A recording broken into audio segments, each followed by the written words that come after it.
Welcome back, you guys. Thanks for joining us. You're watching the UIM ABP Aquabike World Championship. This is the season opener right here, the Grand Prix of Italy. And we couldn't have picked a better spot. Pretty darn lucky to hang out in Olbia.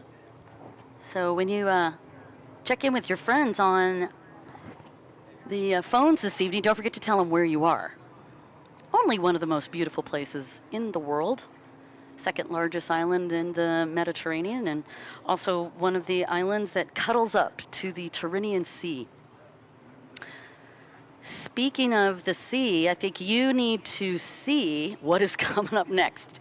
Your first moto for Runabout GP1, and we've got a pretty massive lineup. It'll be our first opportunity to watch these guys rocking it out, and of course, one of the top seeds, Josef Abdul-Razak, multiple world champion, Sam Johansson. 21 riders are going to be exiting the gate in just a few minutes. Jeremy Perez, just one of them. It's a cool shot as you see these guys just getting the boats kind of warmed up.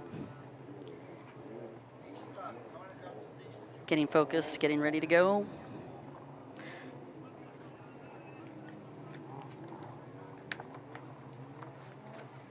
This is probably going to feel a little bit like an endurance run.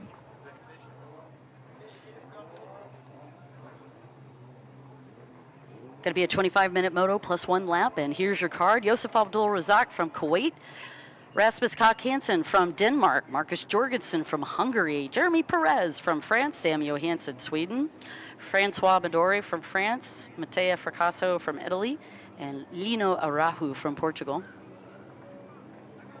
Alejandro Molina Miranda from Spain, Andres Wisniewski from Poland, Johan Johansson from Sweden, Lorenzo Benalia, Italy, Mario Lamy from Slovenia, Philip Salabir from Germany, Ali Alanjawi from the UAE, and Anthony Reditic joining us all the way from the USA. But wait, there's more. Frederick Brandau from Germany, Attila Kiri from Hungary, Nirjus Yudish from Lithuania, Robert Wallenborn from Hungary, and Shloben Schaubek rounds out your field. You're watching this 21 riders.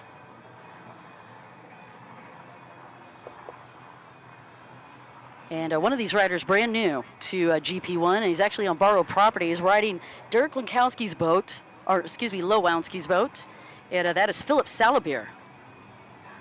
Can't wait to see what this kid can do. Philip is a little mini rocket ship. Speaking of rocket ships, yeah, Johan Johansson brought a prodigy out here in 2019. He joined us on his rookie year at Sam Johansson, and then Sam proceeded to jump to the podium. Speaking of jumping, he also jumped in height in the last year and a half. He's now well over 6 feet tall. All of that for a young man aboard boat number 4, Sam Johansson, and he was just this far away from grabbing a podium at the European Championship just a couple of weeks ago. Just missed it by that much. And it was actually boat problems that caused it. Well, the riders are about to pass us in the commentary position on the flag parade. Moto 1 coming up. The Runabout GP1. I've been looking forward to this one. We're seeing the rescue boats giving us a wave. What a shift they've put in today. And here come the riders on the big boats. Wave to the crowd as the sun starts to get a little lower in the sky here. A great international field as always. Al Abdul-Razak just putting a little bit of throttle on there for the crowd, and he is just too cool for school. Josef Abdul-Razak, by the way, your fastest qualifying time with a 1.285. That is going to give him the pole position as we get these guys lined up. Rasmus Koch Hansen going to be right next to him with a 1.31, and Marcus Jorgensen with a 1.31.3 will be third. And then, of course, another world champion, Jeremy Perez. He'll be in fourth with a 1.33.1, and Sam Johansson rounds out your top 5 as far as qualifying times. So all of those guys are going to be top seed. They're all going to be going for the green buoy. I would not want to be that green can. Yeah, it's in for a battery, isn't it, on that? Boom, bada boom. It's going to be fun. Hold on to your hats. I think you said a little earlier, Don, make sure your tray's in the upright position. I'd make sure you've got small children and pets in a secure place as well, because it's about to go off here. Early evening in Olbia, Italy. Good news is you get extra peanuts on this flight because it is a little bit longer than normal, 25 minutes plus 1 lap. Or minutos. I'm sure I did not say that right. It's better than my Italian, that's for sure. Which mine's just non-existent. Already feel so embarrassed about my language skills in this part of the world. Such a beautiful language too. It is, it is. You can speak a little bit of German. Oh, really? A little bit. We call it ski racer German. It's another story. I could speak Russian a little bit at one point. Understood a lot of Russian, but that's not a. We're not going to get into why. That's not for today. Maybe I'll do an Instagram story on that later. That's awesome. I won't. But riders getting lined up for a final race action of the day, and then we've got the freestyle coming up later on after this race. Andrzej Wisniewski actually looking to qualify in that top 10, and then actually had an issue with his pipe, so wasn't able to lay down a time. And we also just have to say one of the notables out here, a gentleman that has been training so much the last couple of years. He has lost weight and he has gotten stronger than I've ever seen him. That is boat number 27, Lino Arahu. Please keep your eye on that one.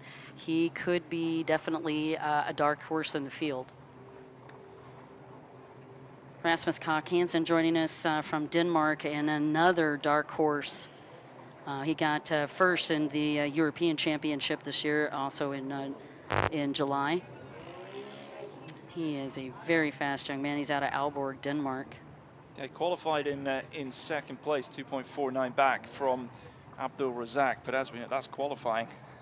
Right. Could all be a little different as this race progresses.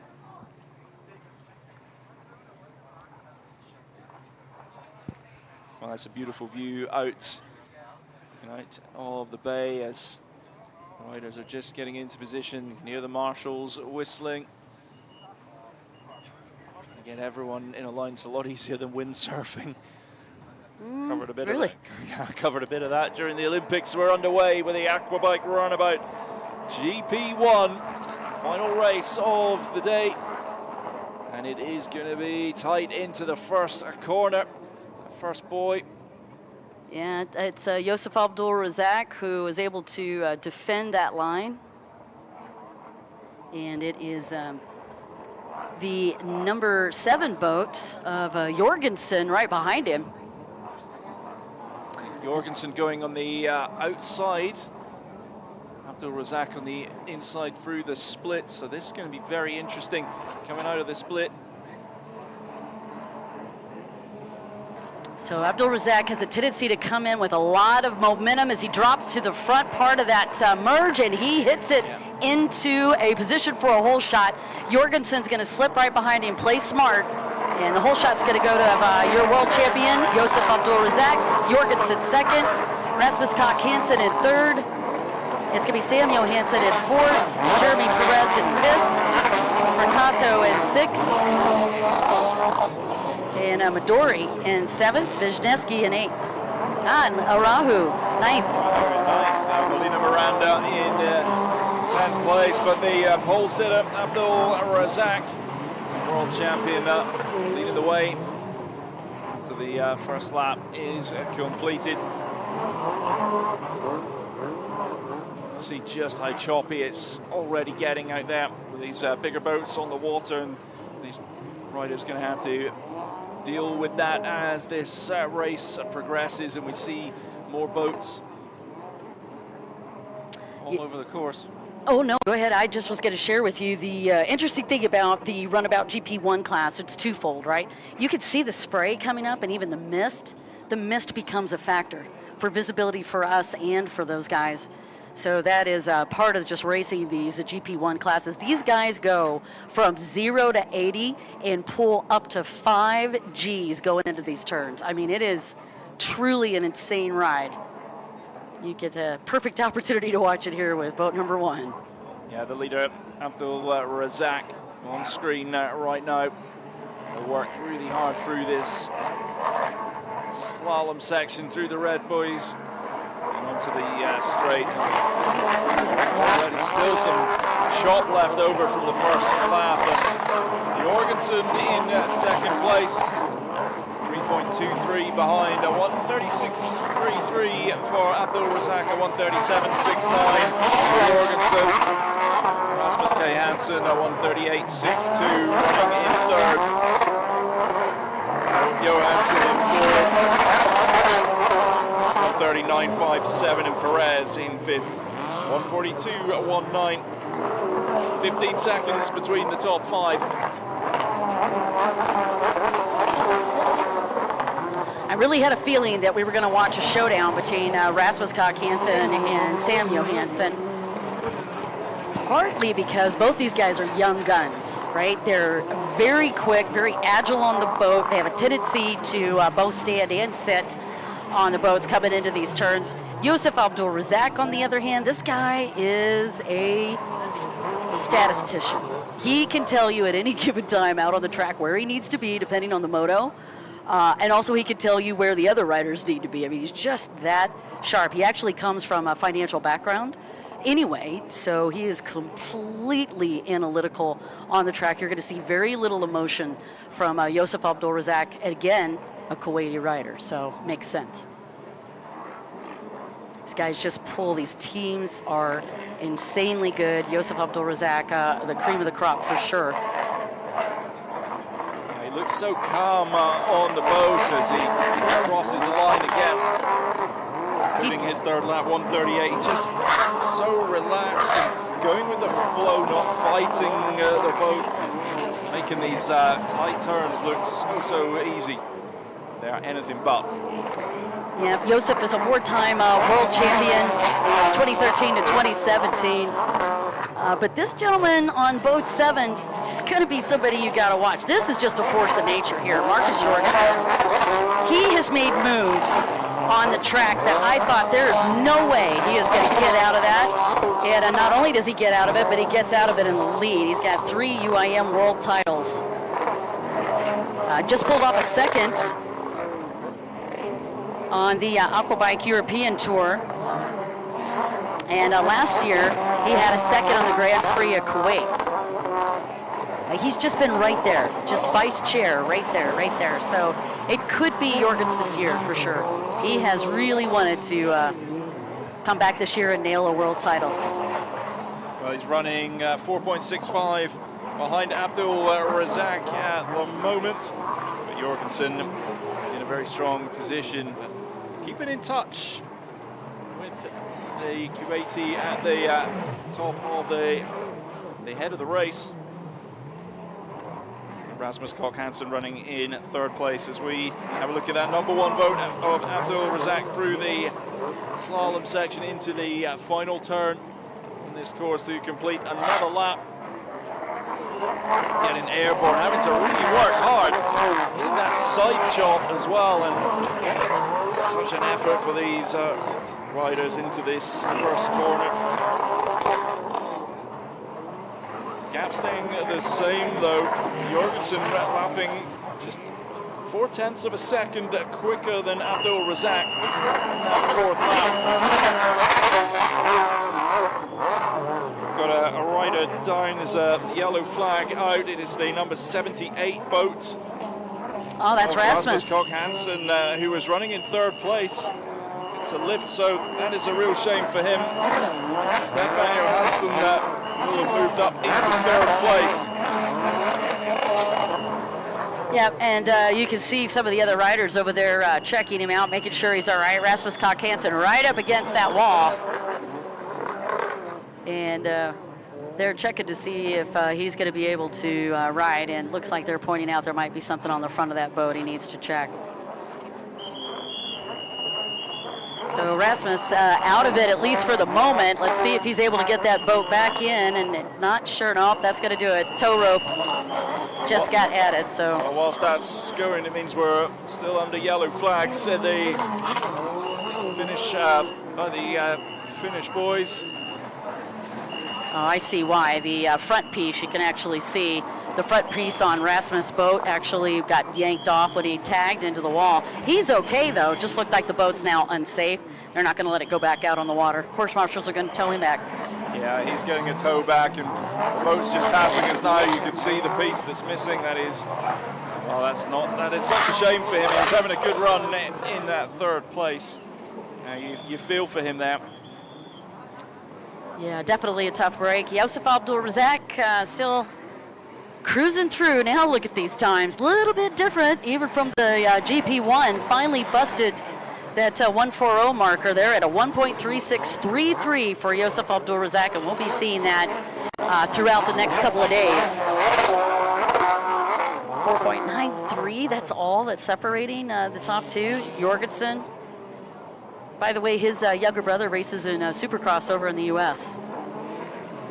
And he's a little superstar as well. His name's Matty Jorgensen, if you want to check him out. Sam Johansson, they've made that adjustment up into third, and Jeremy Perez in fourth, Midori fifth, Picasso sixth, and Rahu in that seventh place spot. And there is Marcus Jorgensen as he works that back straight again. They are on the massive track now. This thing's almost 2 kilometers. And we also jumped the number of buoys as well. We were running with the ski divisions and the earlier divisions stay at about 24, 25 pins. Right now we've jumped up to 27 pins, 28 pins actually.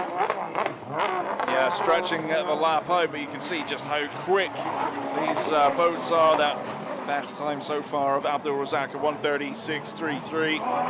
Last lap at 1:41.98, but we were under yellow flag conditions, and there's a lot of traffic around already with the back markers, as we see Abdul-Razak complete another lap at 1:47.22. So still under 150.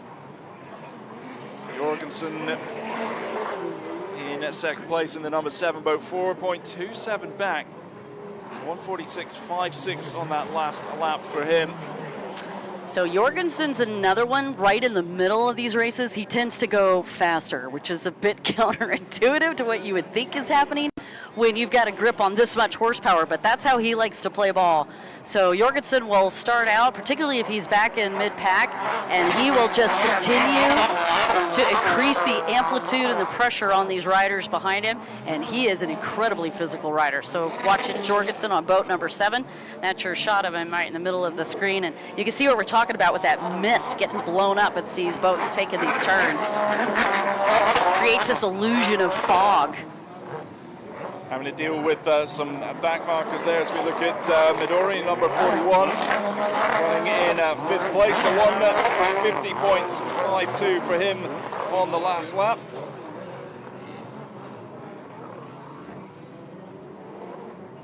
You can see the setup is really good on Jorgensen's boat this year as well. Notice how little the front of that boat is chopping up, popping up out of the water, and the rider right in front of him, Yusuf Abdul-Razak, also with a really quiet boat, and that's what you like to see in this runabout class. And as we predicted, attrition has started to be a factor in the GP1. Like, these boats are just tweaked out so far. The big game is just to keep them running throughout. Moving, yeah. We watch Jorgensen down into the first turn. He's still in touch with Abdul-Razak. Here's Jorgensen through that chop, and it's the boat looks so balanced as well compared to some of the others, as you were saying, Don, and that's making the life of the rider just that little bit easier. Of course, it's not an easy job they're doing, but if you've got that boat balanced and set up so well, it just takes a little bit of that pressure off, and you don't have to fight it as much. See the gap 3:06. It is coming in a little bit. We would say that 1:46.24. on that last lap from Jorgensen, bringing him in, and Abdul Razak will start to look over his shoulder now.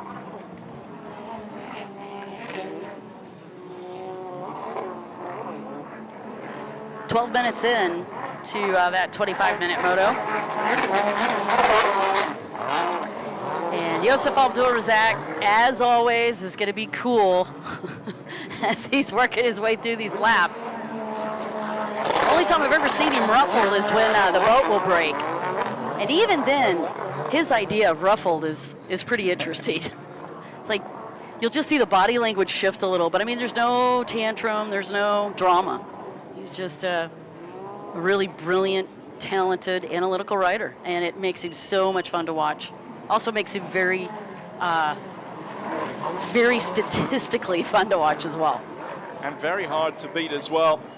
He's having to negotiate the traffic, which is getting airborne there off the side chop, and the rest of this race, these riders are going to have traffic to deal with. Jorgensen comes through as well. That number 7 boat through that first corner. Back marker moving out the way. Jorgensen's another one though, right? He looked like he was going slow through some of those turns. He's not. He's just that smooth. That last lap of Abdul Razak, 2 seconds quicker than that of Jorgensen, and Abdul Razak now 5.03 ahead of the man in second place. But with the amount of traffic out on the water, the amount of back markers that these leaders are going to have to face, a 5-second gap can become a 3-second gap really quickly, and then all of a sudden the pressure is back on the driver at the head of the race. Yeah, you and I have actually seen that play out a couple of times today. As they get a little bit further along in these motos, and particularly when the riders are bunched up, it is pretty easy to move forward 3 or 4 spots without realizing it, because the other rider doesn't see how close you are. All part of the challenge that you have to deal with in this sport, and visually such a great sport as well. Thanks for being with us throughout the day. If you've stuck it out, I hope you've enjoyed it. When Abdul Razak clattered into one of the green buoys there, looked to me like he went the correct way around it, so shouldn't be having to take the penalty route, but showing you've just got to keep your wits about you. We're only 15 minutes into the race as Abdul Razak completes another lap, a 1:49.39 compared to a 1:47.64, and that gap now back to 3.23 between the 2 leaders. It's closed in again, and Jorgensen, well, he can smell the boat of Abdul Razak. It's in front of him. It's not quite within touching distance yet, but they do have a little bit of clean water now. Not too many back markers around them at this stage of the race. It won't be long till they catch up with some more, though. Yeah, but you can see all the people along the promenade there, and for good reason, right? I mean, you just get drawn in when you hear these massive boats hit the water. And I mentioned earlier, Linho Arahu was going to be a rider to watch, all the way at 9th to start, and he's up in 5th place. The young rider from Portugal, and all that training in the off-season really helped him out. Wisniewski up on the board in 7th, Midori in 6th. As I mentioned, Arahu in 5th, Perez 4th, and Perez has moved up as well. Not a good start for him, but he is up in that 4th place spot. And Johansson 3rd, Jorgensen 2nd, of course, your Kuwaiti Yusuf Abdul Razak. Continuing to lead as we have 16 minutes on the clock. Watching Abdul Razak here through the slalom section, through the split section. Keeping it nice and tight. Doing that inside line, and keeping an eye on Jorgensen, who was on the outside there, but hit straight into some chop there. It looked like it took away some of the top end speed that he had. And across the line, the gap is 3.36, but some serious chop there, Don, that nearly caused Jorgensen some, let's say, major trouble. Man, I mean, my jaw dropped watching those guys go through that front stretch section. First, it is Josef with about a 2-foot clearance. I mean, that guy was going to have to notify FAA. And then right behind him is Jorgensen, who also managed to launch that boat right into the air, another 2-footer. That's insane to see those boats come out of the water like that. Yeah, they are quite literally flying at points in this course as we look at number 86, Perez, who's up into 4th place. With that GoPro on his helmet, Perez, a 152.28 on the last lap, a 142.19, his best, running nicely. And number 86, Perez, just completes another lap, 155.05. Number 27, Araujo from Portugal, in 5th place, it's lapping nicely, 149.10 on that last lap. The leader's 147, and then Araujo the next quickest there. If you had to pin me down and ask me, like, what's the most improved rider for 2021, even just the last couple of years, this kid out of Portugal, Lino Araujo, is definitely going to be one of them I have to talk about. He just has come so far, and it's so cool to see how relaxed he is on the boat. Because the first time I saw him, I mean, he was a pretty tense little monkey. I mean, he was gripping and ripping, but it was a little more unpredictable, and now it's just, he's just so solid, so confident. You see Jorgensen again. We're over 18 minutes into this race. All right, and now fatigue is starting to make a difference. And Jorgensen, speaking of a difference, got around Josef Abdul-Razak, and that was towards this 20 marker, the 20-minute marker. It's at 18:37 on the clock, and Jorgensen gets around Josef Abdul-Razak. Well, you called it that Jorgensen he gets quicker throughout the race, and now we'll see what Abdul-Razak has got. Abdul-Razak, a 155.72 on the last lap, so that's where the problems have come for the man from Kuwait. 6.33 the difference between the two leaders.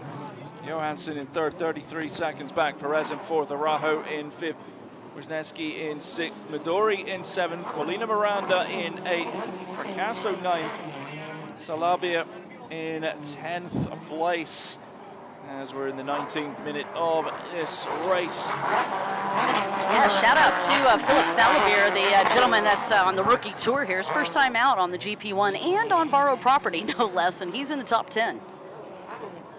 Well, we're looking at the new race leader Jorgensen on that number 7 boat. Keep an eye on the number 1, Abdul-Razak, as well. See where the gap is after the next lap. They completed 11 laps. Still a little bit longer to go in this race.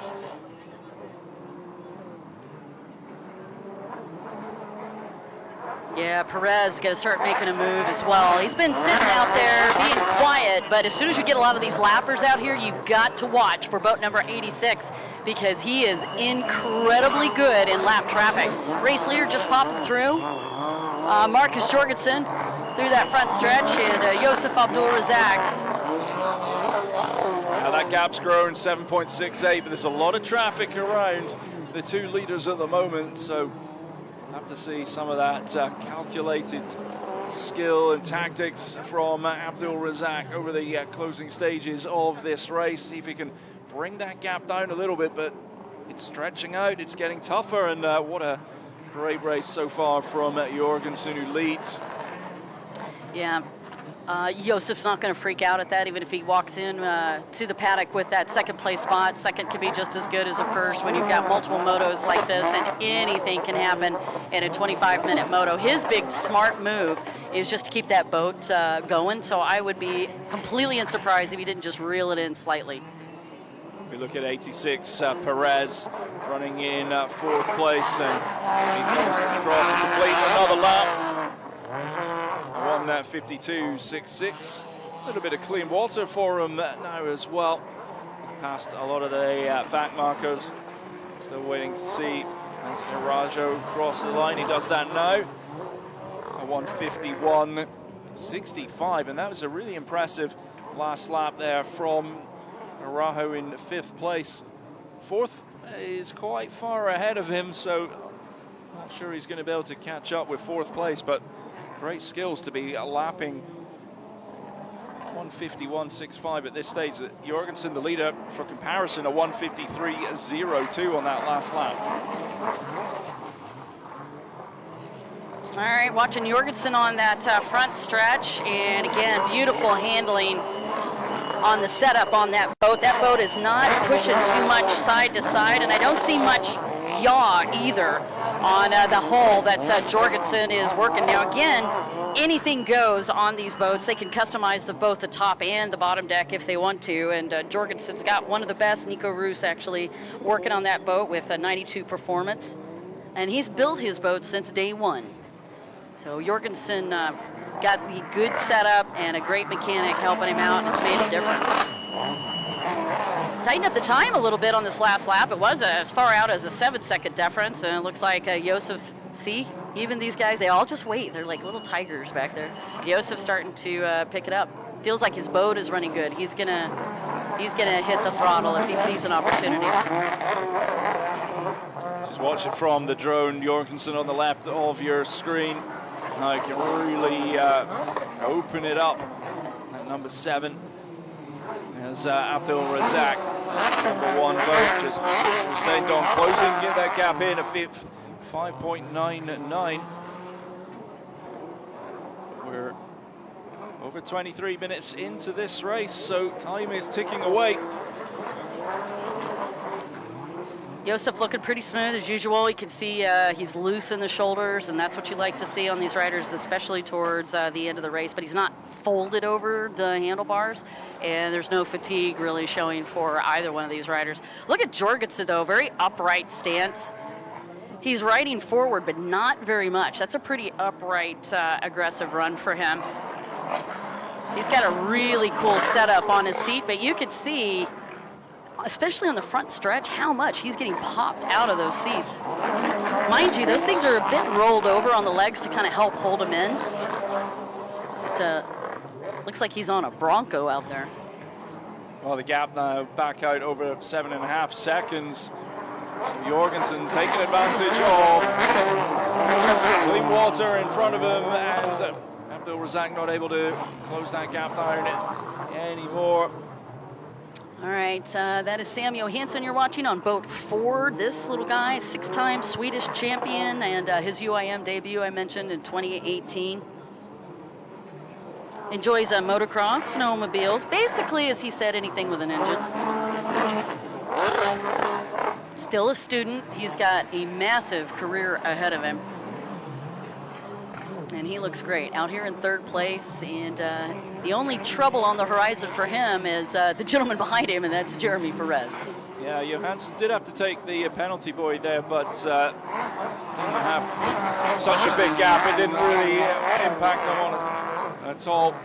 Perez going through that last lap in a 152.27, the number 86 boat, and going nicely in 4th place. Arajo in 5th place, just coming across the line as we look at Jorgensen through the split section. He's going to take the white flag on the next time he crosses the line. And that white flag is about to be waved in front of Jorgensen.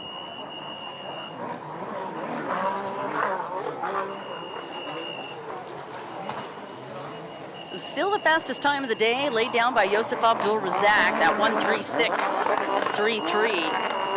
And that was fairly early on. Jorgensen matched that play with a 1:37.69 as his best lap time. And yet it is Jorgensen that made that big aggressive push towards the second half of this race, and just enough to put him in the lead as we're on our final lap of the day. 26 minutes and 12 seconds on the clock, and that is just a tremendous amount of pressure on these engines.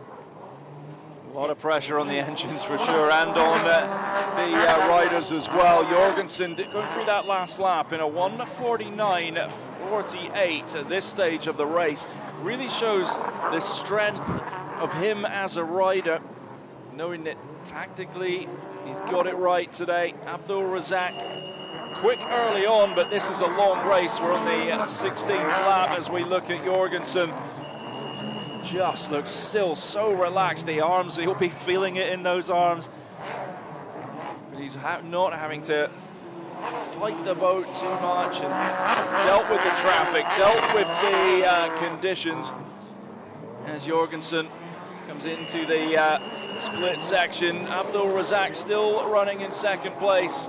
Johansson in third place, but we're keeping an eye on Jorgensen, who's out of one more turn to go in the split section. He's on the inside, and he's got the three boys to negotiate to take the checkered flag. A wonderful victory for Jorgensen. He celebrates before the line, and he takes the win in Moto 1, punches the air. Stunning performance from him, and Abdul Razak comes through in second place. A good battle on between those two riders. Yeah, they looked pretty spectacular throughout it, and then of course you've still got to watch Johansson and Perez on this final lap, and that's one of the cool things about the GP Runabout 1 class. You just can't ever take your eye off the ball. Let's see if Johansson's able to hold on to that third place spot, or if Perez is going to push him. A warm round of applause for the riders that have completed the race. Some action still out on the circuit though. Yep, no problem for Johansson as he hits the front stretch. That is number 4, and the gentleman on his second year on this tour, going to take third. Sam Johansson from Sweden. Great drive from him there to get on the podium for third place. Look at Josef, looks like he's just out for a coffee. So chill. Still looking for Perez just a little bit further back. Oh, I see what happened. He got stuck a little bit in that lap traffic. So Perez going to come through, not going to affect him. He's going to take that 4th place spot. And it is Lino Araújo from Portugal for 5th. I had a feeling. It's good to see him in that top 5. Good drive, and again, pulling out the quick lap times, a 1:49.04 towards the end of the race.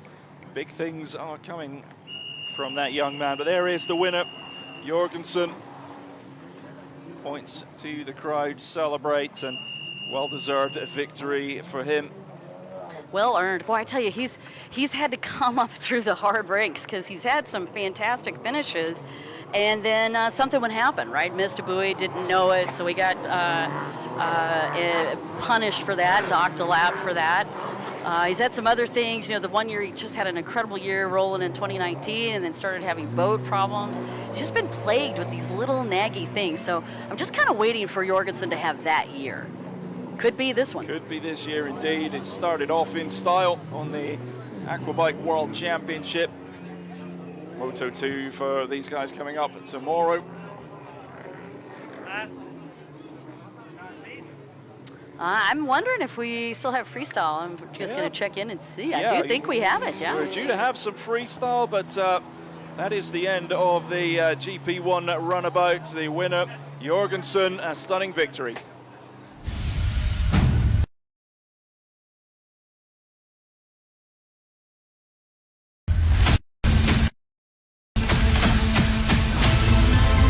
The world's premier jet ski Class Pro Circuit Racing Series is back as the 2021 UIM ABP Aquabike World Championship heads to the Mediterranean island of Sardinia for the Grand Prix of Italy, where the world's top runabout, ski, and freestyle talent will battle it out in the waters of the historic town of Olbia.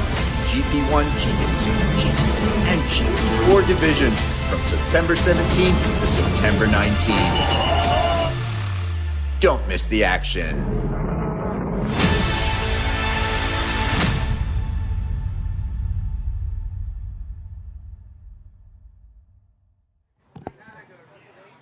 Well, the racing is complete. The sun's starting to set here in Olbia. What a fantastic final race we had. Jorgensen in first place, Abdul Razak in second. Abdul Razak had the quickest of the laps, a 1:36.33, completing 16 laps, but it wasn't to be. Jorgensen taking the win in the race in the end. Johansson in third, Perez in fourth. Dorado in 5th. Molina Miranda in 6th. Fracasso 7th. Midori 8th. Wisniewski 9th.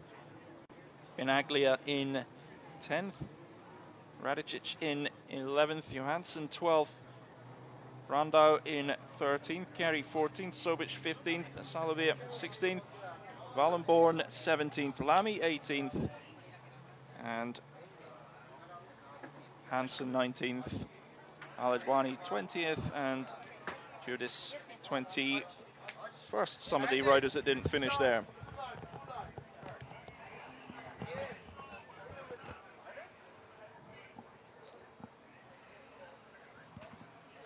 All right, just getting ready for freestyle. Pregnant pause. Wait for it. Freestyle from out of nowhere. Cinderella story. That's some great riders that'll be joining us for that. Kind of perfect timing, too. The sun finally dropped down behind the buildings here in Olbia. As it calms down just a little bit, both in temperature and vibe. Isn't it just interesting, right? It's a little cooler, a little calmer this part of the day. In Ibiza, Café Del Mar, this is when the tunes will start coming out. And sit on the sofas overlooking the Mediterranean. Like the way you're thinking. Little coffee, little music. Beautiful afternoon. Thank you so much for joining us, by the way, today. It was an amazing day. We had some upsets. We had some bounces. It was some pretty big bounces. And we also had some great racing action. Had some surprises. So, pretty typical day watching the UIM ABP Aquabike World Championship Tour. And I would say a perfect opening day for the season opener here for the Grand Prix of Italy. These guys always seem to bring some of the top action here. And I think some of it is the combination of the water. And I also think some of it is the combination of the incredible people that we get to hang around with in Olbia. Yeah, we've been made to feel so welcome by the team here in Olbia. A wonderful job that they've done. It's been tough. Obviously, we were hoping to be competing a little earlier in the year, but doing the sensible thing and shifting to late September. But the weather in this part of the world at this time of year is still exceptional.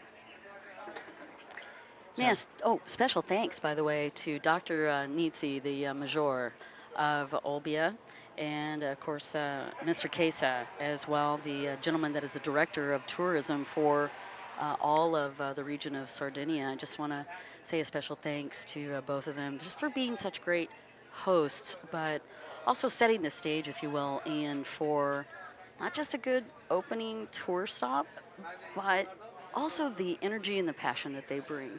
Yeah, they bring, you feed off the people at the top, don't you? That energy that they create and the belief that they have for the sport and what it can do for the area. And everyone feeds off of that, and it creates such a positive vibe, such a positive atmosphere, a lot of smiling faces. Even for those riders that may be drivers that haven't had the day that they wanted, everyone's still loving it. And we're looking forward to a little bit of freestyle as well. Yeah, and these guys are, you know, they're really the ambassadors of air, if you will. One of the ambassadors of air. Yeah. I'm going to use that this Are you winter. stealing that one? I'm Good for you. stealing that one for the Winter Olympics. Anytime, Ambassadors man. of air. Please feel free to credit me. I My will. good buddy Don. I will. I'll be like shouting from the TV. That'll be really cool. Thank you, bud. Yeah, so they're super fun for a couple of reasons, right? It's not just the athleticism and the difficulty of the trick. And you probably encounter this too, but what it really, I think, embodies is the spirit of joy. Like, these guys are so fun. You can't help but have fun. You just can't help it. It brings a sort of creative energy to it. And I know from the world I work in the freestyle world, it is that progression factor about pushing new tricks, trying different things out, and in some ways trying to find, well, no one's ever done it that way before. I thought that couldn't be done, and somebody goes, delivers it. That's what I like about this sort of thing. And Rashid Al-Mullah, of course, is going to be tough to beat, but yeah, it's for me the creativity of it and the ability to just express yourself is what puts on a show ultimately for the crowds and for everyone at home that hopefully is still watching. Let us know if you are. I'm sure you are. Yeah, we've had quite a bit. We were up to several hundred people on the live stream today, especially for open day. That great numbers for us. And you're absolutely right. Rashid Al-Mullah is I don't know, there's rarefied air or something over in the UAE. This guy rides for Team Abu Dhabi, and he just always brings it every year. But it's not always about the awards for these guys. I think that's the other thing. They just bring our feet right back to the ground because they just love being on the water. And you'll get to see that joie de vivre, if you will, right? It's just, they're just happy to be here. One of them, Roberto Mariani, he's an older freestyler, but oh my gosh, I just can't. I can't help but smile every time he hits the water. He just is effervescent. And he's fun to watch. Bringing the joy to it.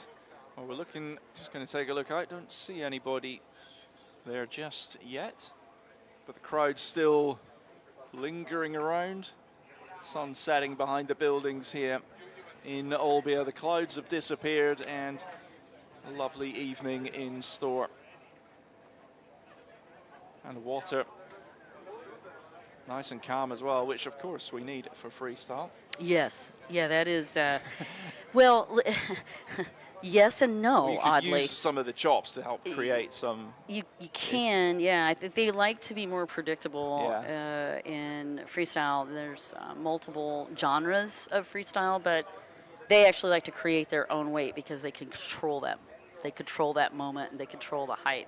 Whenever you're riding off of a real choppy body of water, you can't always control the valleys, if you will. Gotcha. And therein lies the trouble. Yeah.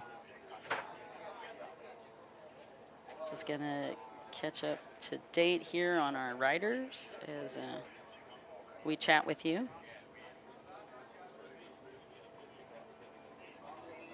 Taking a look at the big wheel here in the harbour area of Olbia. And hearing the noise, maybe about to see some boats on the water. There's riders getting into position. And we're underway with the freestyle. Wasting no time. I believe that's Alberto Carmelingo who's come back and joined us from Italy.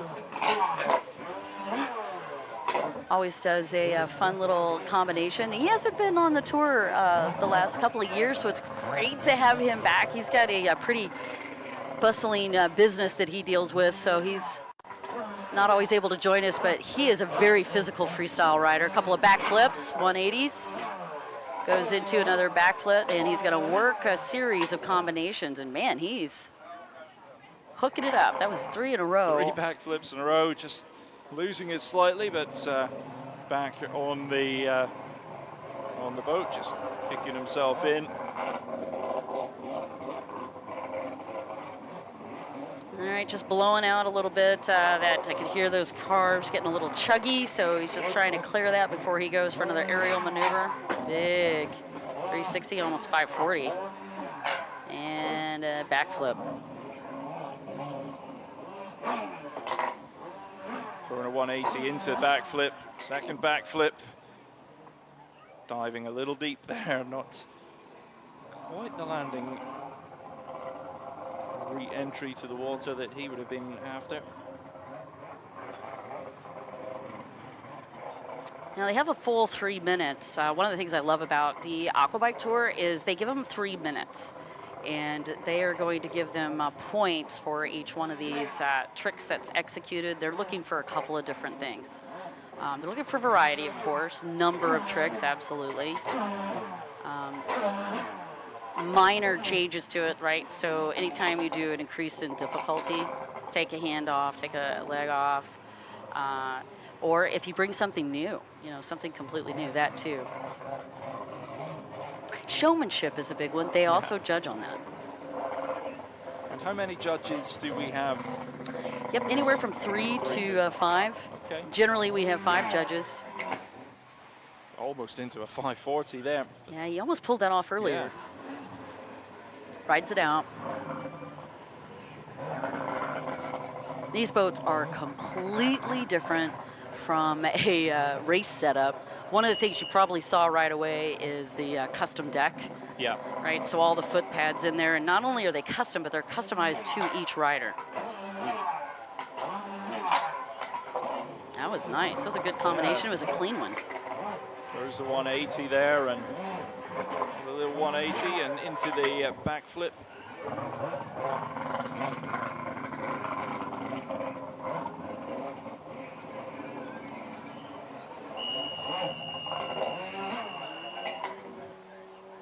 All right, red flag is out, indicating that's going to be the end of this routine for their first round. And based on how they're seated here, of course, they'll start tomorrow in the reverse order. With your top-ranked rider for today will actually be the last rider to go in tomorrow's session.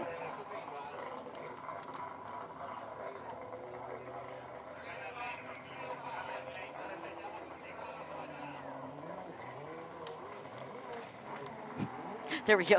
Pulling out a little bit of, yeah, you're welcome. Well, I knew you had some questions on it, so I just wanted to make sure we got those answered, and we can actually talk about that a little more. So again, great run for Alberto Carmelingo, back. Well, even though he's Italy, so he's already here, but he's back for us. Well, a nice way to get things started. We look across the paddock area. We're positioned in there as well. And we'll wait for the next driver to get into the water. Yeah, to come out and hang out with us. Oh, that's so cool to see everybody lined up on that promenade. It's also fun when I got here. I didn't realize that Sardinians speak both Italian and Sardo. Yeah, distinct languages you'll find in a lot of the islands around this part of the world.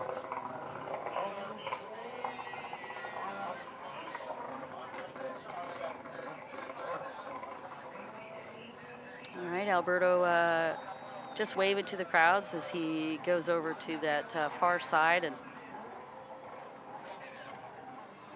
oh, that is so cool. He's doing he's really just doing that gratuitous. He's just showing off for the crowd. Having some fun, putting on a show, which is, well, it's what we want to see. It's why the crowd have stuck around, and good to see him keeping it going. Barrel roll. Just rolled that out for fun. He's getting some nice height on that. Ah. He's enjoying it, isn't he? He's yeah. having some fun. These guys are such showmen. The crowd's loving it too, all the cameras over there clicking.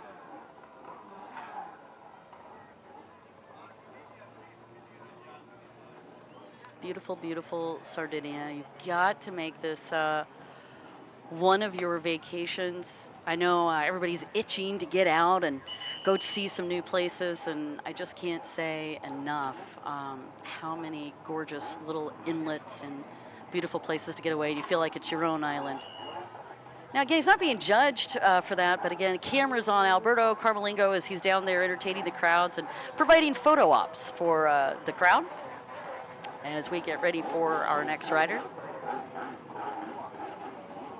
And that is going to be Paulo Nunes from Portugal. Fourth in the 2020 World Championships. Going a little wrong early on, but he's still got about 2 minutes 40 in his round. From St. Estevão in Portugal. Originally born in Luanda, the capital of Angola. Rides for the Flyjet racing team. Wow. Almost an over rotation. It was such a good backflip. That was nice. You just really want to land right on that back part of the ride plate, but not too far because that'll just flop you right over. Or you noticed a couple of the rotations where it flipped them to one side or the other. That's why. A little bit of an over rotation. Rides for Team Flyjet. 54 years. Amazing. I love the super sideways sub. You actually don't have to ride with the helmet, but you certainly can if you want to. Paolo chooses to, and I love that he's got such a cool decorative. I can't tell if he's out doing football or if he's going to come do He's some got that freestyle. sort of Evil Knievel style helmet on him, and at this point he's just getting that wake the way that he wants it. Now, this is a pretty cool boat that he's on. This is a revolver. Nice barrel roll. One hand off the bars as well. Yeah, that was a great landing, and almost was able to pull it off completely with a clean entry. Paolo Nunez, by the way, is the beekeeper I was talking about earlier.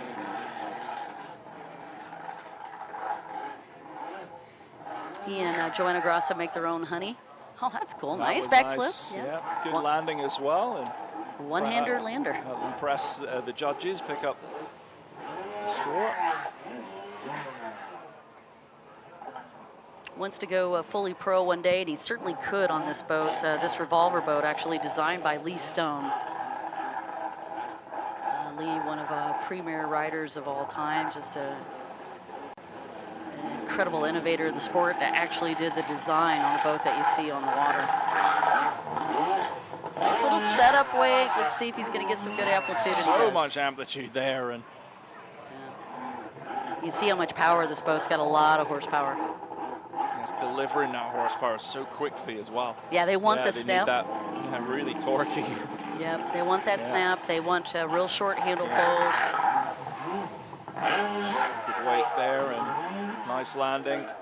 Just not able to, on that combination trick moving into the second, unable to just get the landing he was after, but the flag's out, and good display from Paolo Nunez from Portugal.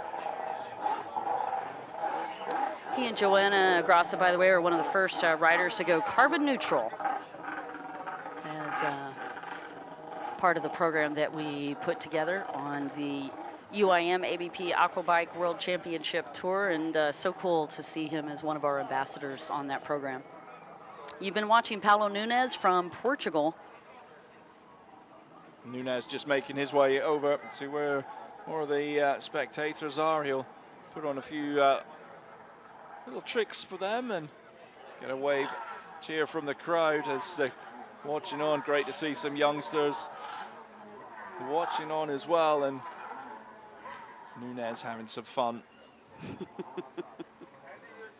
Crowd will be enjoying that one for sure. It's getting a little darker, the sun setting behind some of the mountains or the hills in the distance. Very rocky, beautiful island here. Just waiting on the next driver to come in. This, of course, where a lot of those Instagrammable moments appear. Well, that's pretty much anywhere you go. Well, that's true. That's life now, I mean, isn't it? Yeah, well, the whole, yes, the... sort of a walking Instagram moment. It is. Oh, look, Instagram moment. I don't think I could get down the street without hitting at least 50 selfies. I think I've done more Instagram stories in the last 24 hours than I have in the previous 6 months. As Roberto Mariani makes his way in, and he's pumping the crowd up a little here, and that's what you want to see. The man originally from Rome. Yeah, he's one of the ones I was telling you about that is no matter where we go at any one of these stops, he is an absolute showman, and he's a showstopper. Like, everybody gets their camera out, everybody loves to wave at him. He always gets stopped for autographs, and you can see why. Just all that energy coming out. In his 50s and not slowing down now. Great height, nice style on that backflip as well. The execution, really good. Clean landings as well. Again, these are the things the judges want to see. Technical tricks. Very, very smooth and just hitting the buoy there. Yeah, they're also looking, everything doesn't have to be aerial, right? So one of the things I love about Mariani is he combines real old school stuff as well. You'll see some of that coming up. He starts with the more physical part of his routine, including some of these big combinations. Wow, and a good lander. Yeah. Yep, one-hander lander on that backflip. And you can see on the side of it, rides with Team Jet Revolution. And he has this kind of signature style, Ian. He's always got some crazy day glow look. He had a reverse boat last year. One side was yellow and black, and then the flip side was black and yellow. Big combination here for Roberto Mariani, and that is going to give him some extra points. Very well executed. Kicking his feet into the bottom of the tray, that's just to help him lock in, particularly when they go invert. He's linking the tricks together so well. 1 foot off there. That is part of the scoring. They want to see these smooth transitions, and the more that you transition from one trick to the other, you just keep that momentum going. That also helps you with your overall score. Setting up his own wake. Didn't die, did like that. Oh, and no hander lander that time. Whenever you do those 360s, you're really opening yourself up to risk when you drop your hands off of that handle pole. The handle pole really helps with the center of gravity no matter where you are, and that is an old school trick. Yeah. Even though it's aerial, it's an old school. And that is a big super, yep. Yeah. You're probably familiar with that, yeah. Superman throw. Oh. Running man, also another big throw. So these are the old school tricks that Yep. talking about. That one too, that was actually going to be a fountain, but I didn't like where he was on that. And also might be just checking something on the boat. There he goes. He's got time. So just in the kill court by the looks of things, but yeah, he's nice straight leg. They stretched through that one, giving great stability through the trick as well. Right, and you know what's cool about that is he actually adds that extra flair by arching his back. And it styles it out as well. It makes the judges make it. Yeah, he really does. does. See that, what he's doing. There you go, and the crowd like it. He's enjoying it. We've got a little more to come. Oh, we don't. The red flag comes out. I thought he was going for a little more, but he's going to make his way over. He's got a lot of support here, as you'd expect, and a great show put on by Roberto Mariani from Italy. Second in the World Championship in 2020. European champion in 2020 as well. Here at the Aquabike World Championships for 2021. Yep, he's actually got 14 Aquabike podiums between 2014 and 2018 alone. 6 of them seconds, 8 thirds. He's a 14-year, now 15-year veteran, and kind of the cool backstory. He's also a coach builder as well. His nickname, completely understandably, is The Wolf. The Wolf. Just a great, great, great guy. He's a 3-time Italian champion. The king of Dija. Chiaja freestyle expert on the FIM. And interestingly enough, as outgoing as he is, he actually really loves fishing and spending some time to himself. That'll be the way to just calm and manage the that doesn't emotions. even look real. Look at the moon off of the coast of Sardinia. That is just gorgeous. Next driver being called into position here.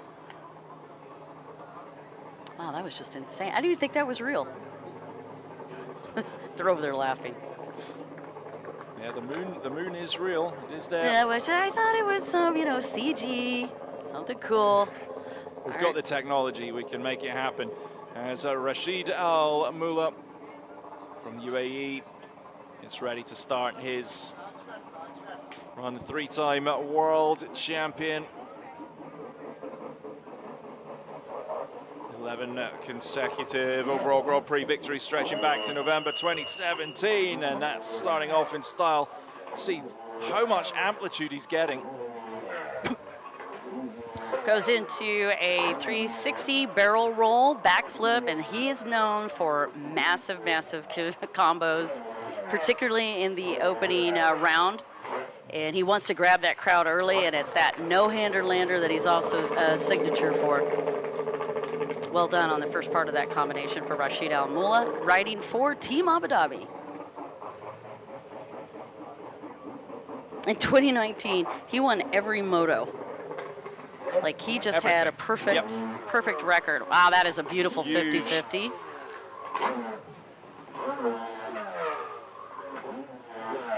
And then went for a hood grab.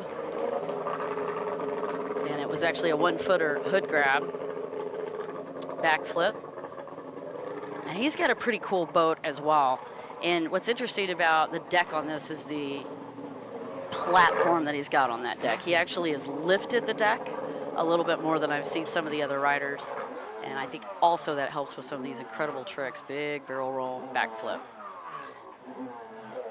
Barrel roll, reverses the barrel roll.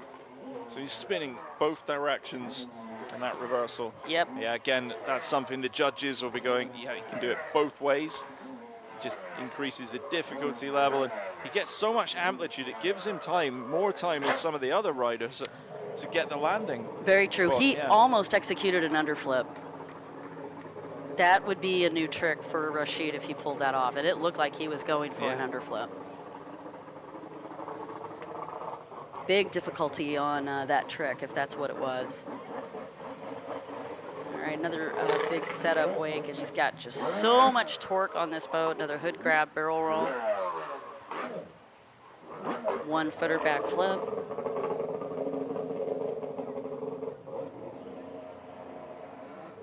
Did have an Extreme bike, an Extreme setup, Team Extreme, which is a company out of Florida, but I'm not sure what his new boat. I do see the Team Extreme still on the side. It's another big series of barrel rolls.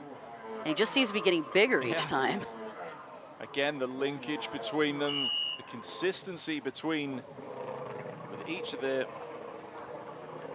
tricks, and Rashid Al-Mullah getting some airtime tonight here in Olbia. Fading lights. Huge airtime there. Into that massive backflip. Into the barrel roll. Another backflip. Looking at the crowd whilst he's backflipping as well. Wow. There you go. Stunning. Serves a dual purpose, actually, with that final portion, but the way that he's arching and flaring back, but he's still measuring how close he is to the wall. He actually walked that series of tricks into the wall. Pretty intense. Also increases the level of difficulty.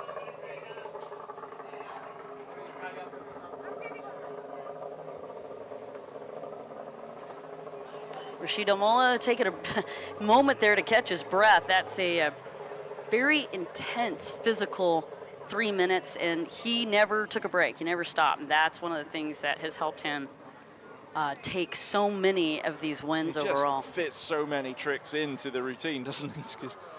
He's still going strong for the crowd. They're cheering on every single move of Rashid Al-Mullah.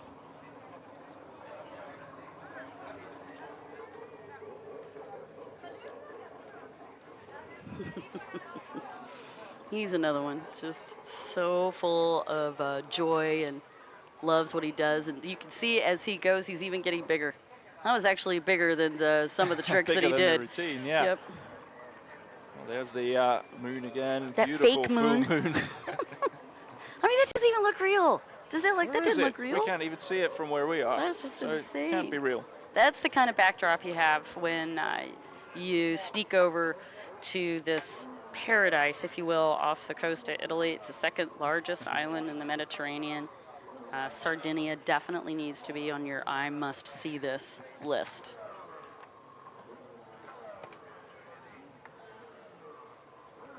What a great backdrop for an amazing day. Yeah, fantastic day. It's been a real pleasure to be alongside you for this, Dawn. I've really, really enjoyed it. I'm looking forward to being back for more tomorrow. Thank you. Yeah, it's been a little surprising in more ways than one, right? I saw a lot of upsets today, but that's, you know, sometimes par for the course on a Saturday, and particularly on a season opener like that, because these guys have been doing a lot of training in this off season, and they certainly brought 150% to the water. It was pretty fun to get the opportunity and the privilege to be here. Absolute full gas. And Moto 3 is coming up tomorrow. Moto 2 for the Aquabike GP1 category, as Rashid Al Mullah still putting a show on for the crowd. And you can see the crowd still accumulating down there on the shore as the town of Olbia starts to re-energize, which is pretty common in Italy. They take a little afternoon where it gets a little bit quieter, and now it is lighting up for the evening. Well, I think that's going to be, as they say, a wrap for us, at least for today. That is a wrap for today. Thank you so much for your company. Really, really enjoyed it. Wherever you've been watching in the world, make sure you tune in tomorrow. We've got a lot more coming from myself, Ian Finley. I'll say bye for now. See you tomorrow. Thank you so much, Ian. I'm Dawn Dawson signing off. We'll see you on Sunday.